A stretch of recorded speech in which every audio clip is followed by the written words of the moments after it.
So first of all, what is a shank? Now a shank is caused primarily with irons when it comes off this area here, the hosel. So you can see how if you hit a ball off that area, the hosel, it's just going to shoot off massively to the right for a right-handed golfer. We're going to explore a couple of reasons why that might happen. So we know a shank comes out of that area of the club. The two main reasons I see on the lesson tee for that are people getting to the top in great position and just coming over the top, and you can see that brings the hosel right into the club there. The other time I see that happening is when people get to the top and they move into the ball, and again that just presents the hosel all the way up to the golf ball. Now if we're moving the club that way in the golf swing, it stands to reason that we're going to get that bit closer to the golf ball, which is not what we want. So all we need to do really, and the way I fixed this guy when he came in the other day for a lesson, was we need some kind of external focus that's going to stop us moving the club that way.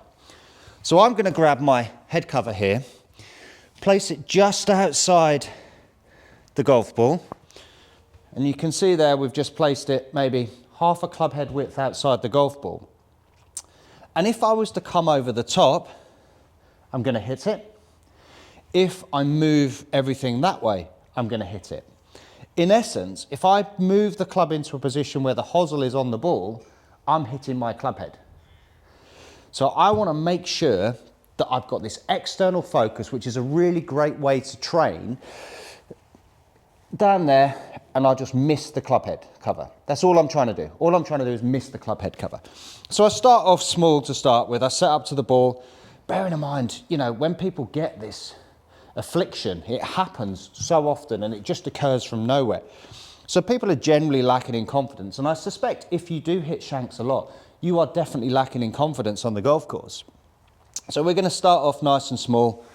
So you can see that one's come out of the middle, the head cover hasn't moved. There's absolutely no way I can hit a shank doing this. All right, just a bit of external focus.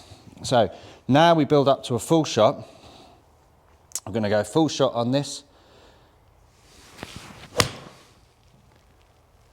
And again, having that there, the club head cover hasn't moved, just means the club's going to come in on the right path and means you can't hit that hosel, which is going to result in that horrible shank.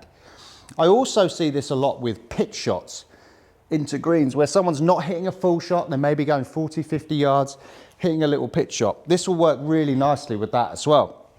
Have that little bit of external focus just outside the ball, outside the club head, just to stop you hitting the hosel. So if you struggle with this, try this next time you're down at the range. You want to use something that's a big enough deterrent to make you want to not hit it, but equally not something that's going to hurt your club or hurt you if you do hit it. Because there is a chance, if you've been doing this for a while, you might hit it. But I would definitely say start small.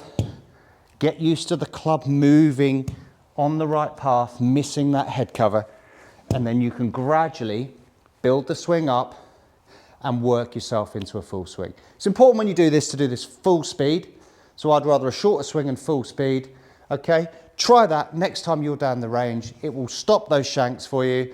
Don't forget to comment below if this has worked for you, like the video and subscribe to the channel to get updates as we release new videos.